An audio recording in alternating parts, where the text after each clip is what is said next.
Oi, nesse terceiro estudo sobre o discípulo de Cristo, vamos ver como Deus fala com o discípulo. Nosso objetivo aqui é lhe ajudar na sua caminhada cristã. Fique conosco.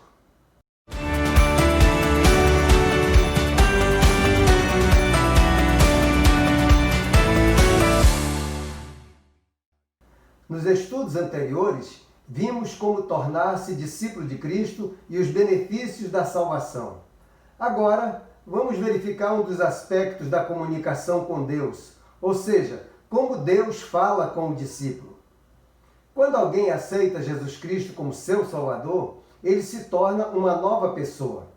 Diz a Bíblia em 2 Coríntios 5,17: quando alguém está em Cristo, torna-se uma pessoa totalmente nova por dentro.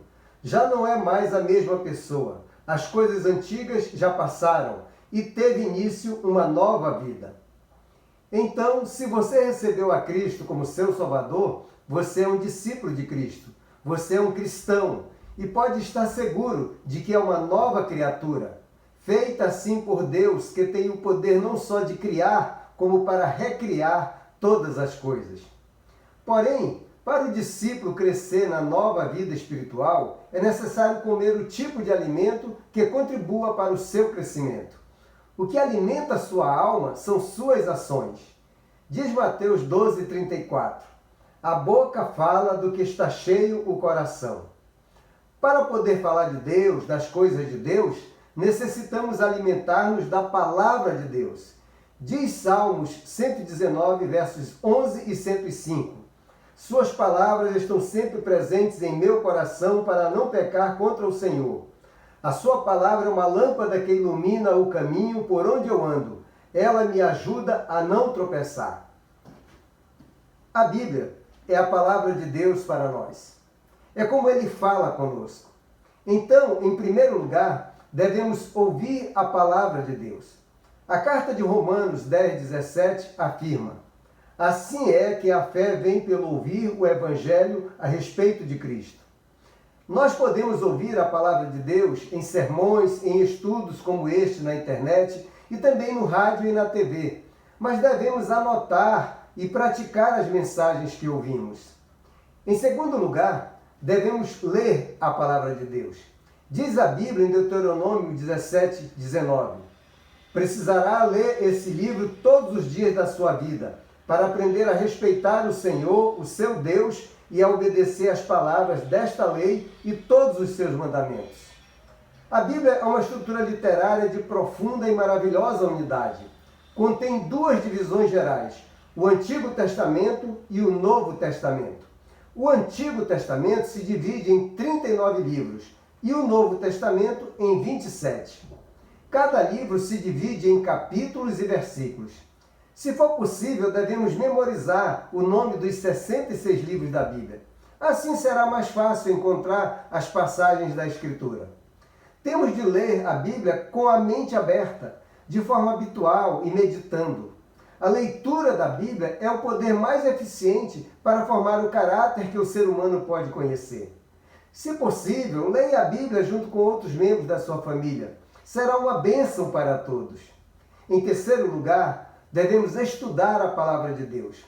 Paulo ensina em 2 Timóteo 2,15: seja um bom obreiro, um obreiro que não precisa ficar envergonhado quando Deus examina o seu trabalho e que ensina corretamente a palavra de Deus. Amigo, ainda que seja uma porção pequena, deve-se estudar a Bíblia todos os dias para crescer no Senhor. A Bíblia Sagrada é comparada a um espelho no qual nos podemos ver espiritualmente. É comparada a um martelo que rompe os nossos maus costumes. É também como uma espada de 2 gumes que penetra até ao profundo do coração humano. Nela há consolo para o momento de aflição, há esperança em tempo de desespero. É como um mapa que nos guia pelo caminho. É como o mel que adoça os nossos tempos de amargura. Por isso devemos estudá-la e compartilhar seu conteúdo com outras pessoas. Em quarto lugar, devemos memorizar a palavra de Deus. No livro de Provérbios 7,3, a Bíblia afirma: amarre os meus mandamentos aos seus dedos, grave-os firmemente no seu coração. Cristo Jesus é o coração de toda a Bíblia. Estudar a Bíblia é aprender mais de Jesus Cristo e de seu amor para conosco. O que está escrito antes da vinda de Cristo é preparação para Ele. E o que foi escrito após a sua vinda a este mundo é interpretativo de sua vida. A Bíblia é como uma carta de amor de Deus para todos nós. Por isso é sempre bom memorizar alguns versículos para ajudar-nos a resistir às tentações, a tomar decisões sábias, fortalecer-nos quando estamos estressados e confortar-nos quando estamos tristes. Em quinto lugar e último, devemos praticar a palavra de Deus. É importante definir um tempo para nos habituarmos a ouvir, ler, estudar e memorizar a Bíblia.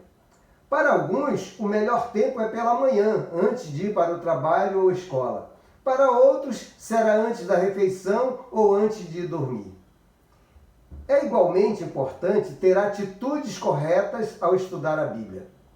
Ore antes de estudar, agradecendo a Deus pela sua palavra e peça-lhe para o ajudar a entender o que vai ler. A palavra de Deus é inspirada e poderosa, mas marque os textos e versículos que têm maior significado para a sua vida. Procure também memorizar o máximo que puder, especialmente aqueles versículos de maior importância para você, a fim de praticá-los. Apenas para exemplificar a importância de ouvir, ler, estudar, memorizar e praticar a palavra de Deus, tomemos como exemplo o texto de João 3,16 e vejamos esse versículo que é a passagem-chave de toda a Bíblia. Se temos de memorizar passagens da Bíblia, o primeiro que temos de fazer, por ser um evangelho em miniatura, é João 3,16. Diz o texto sagrado: porque Deus amou tanto o mundo, que deu seu Filho único, para que todo aquele que nele crê não pereça, mas tenha a vida eterna. Deixa eu explicar por que é este um evangelho miniatura e por que você deve memorizar essa e outras passagens. Aqui encontramos o seguinte: o nome maior, porque Deus. Jamais poderão os lábios mortais pronunciar uma palavra mais significativa que a palavra Deus. Encontramos a compaixão maior, porque Deus amou. Amor superior o homem jamais conhecerá que é o amor de Deus para conosco. Aqui encontramos o campo maior, porque Deus amou tanto o mundo. Cristo morreu por todos nós, amou a todo mundo. Você e eu somos parte do mundo. Ele nos ama também. Encontramos também o favor maior, porque Deus amou tanto o mundo que deu o seu Filho único. Dos muitos tesouros nos céus e na terra, Deus ofereceu o mais precioso, seu Filho único, Jesus Cristo, para morrer em nosso lugar pelos nossos pecados. Aqui encontramos também a decisão maior, porque Deus amou tanto o mundo que deu seu Filho único, para que todo aquele que nele crê. Crer em Jesus como Salvador único e pessoal é a decisão mais importante que alguém faz. É uma decisão de deixar todos os demais deuses e seguir só a Cristo. É a decisão que nos leva da morte para a vida, que nos livra do inferno e nos abre a porta do céu. Aqui encontramos ainda o perigo maior, porque Deus amou tanto o mundo que deu seu Filho único, para que todo aquele que nele crê não pereça. O homem está perdido. Seguir sem Cristo é seguir perdido e eventualmente perder-se para sempre. Graças a Deus que todos os que fizeram a decisão de receber a Cristo em seu coração já não correm esse perigo, porque foram salvos pelo único Salvador, Cristo Jesus, nosso Senhor. Finalmente, encontramos aqui o resultado maior, porque Deus amou tanto o mundo que deu seu Filho único, para que todo aquele que nele crê não pereça, mas tenha a vida eterna. Ser de Cristo é ter vida eterna. Sendo salvos uma vez, somos salvos para sempre. Não é uma salvação que diminui com o tempo ou que se perde. É nossa para gozar hoje, amanhã e para sempre. Tudo isso encontramos nesse maravilhoso versículo que é João 3,16. Que Deus permita que as riquezas desse e de outros textos lhe deem a força necessária para viver vitoriosamente em Cristo Jesus. Por isso repetimos que a Bíblia é uma carta de amor de Deus aos homens. Existem outras passagens que desejaremos estudar e memorizar para ter um tesouro ao qual recorremos quando necessitamos. Por exemplo, o Salmo 23,4 diz: mesmo que eu ande pelo vale escuro, onde a morte está bem perto, continuo tranquilo e não sinto medo, porque a sua vara e o seu cajado me protegem. Aqui o cristão é comparado a uma ovelha, que é cuidada pelo cajado do pastor. Saber isso é importante, porque um dia todos passaremos pelo vale da sombra da morte. E conhecer essa passagem é receber consolo. É bom saber que não estamos sós, mas que Ele nos acompanha até a morte e daí nos transporta à nossa morada celestial. Se você desejar ler toda a Bíblia, aconselhamos que comece com Mateus, o primeiro livro do Novo Testamento, lendo 2 capítulos por dia. Depois, os demais livros, até terminar o Novo Testamento, de forma que, lendo 2 capítulos por dia, você terminará em 19 semanas. Em seguida, leia 2 capítulos do Velho Testamento e repita 1 do Novo Testamento por dia. Recomendamos que você inicialmente leia a Bíblia na Nova Tradução na linguagem de hoje, da Sociedade Bíblica do Brasil, para facilitar sua compreensão. Ainda assim, você lerá muitas passagens que não entenderá de imediato. Procure saber de que se trata, mas se não entende bem, não se preocupe, porque há muitas passagens mais fáceis que você entenderá. Elas lhes darão conhecimento para a vida gloriosa ao lado do Senhor. Não esqueça que há muitas pessoas que têm anos de estudo da Palavra de Deus e não entendem tudo. Parte da formosura da Palavra de Deus é que quanto mais se lê, mais coisas novas se encontram. Deus o iluminará um pouco uma vez e pouco a pouco chegará de vitória a vitória para conhecer a sabedoria de Deus. Considerando que você já deu o primeiro passo no caminho da vida em Cristo, desejamos-lhes uma linda caminhada.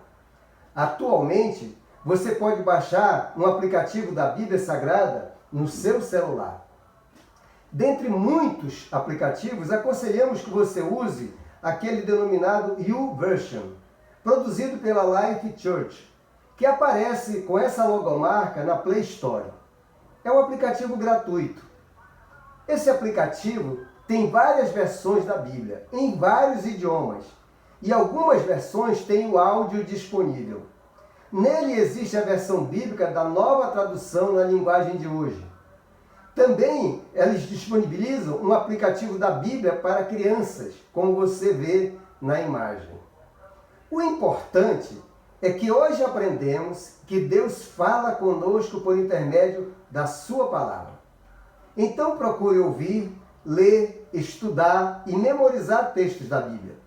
Porém, acima de tudo, devemos praticar em nossa vida o que Deus nos fala em sua palavra revelada. Se nós praticarmos o que Deus fala conosco, nossa vida é comparada a uma casa edificada sobre a rocha, que nada pode abalar. Em síntese, devemos estudar a palavra de Deus para sermos sábios, crer nela para sermos salvos e praticá-la para sermos santos. No próximo vídeo, veremos como o discípulo fala com Deus, através da oração. Fique conosco nos próximos estudos.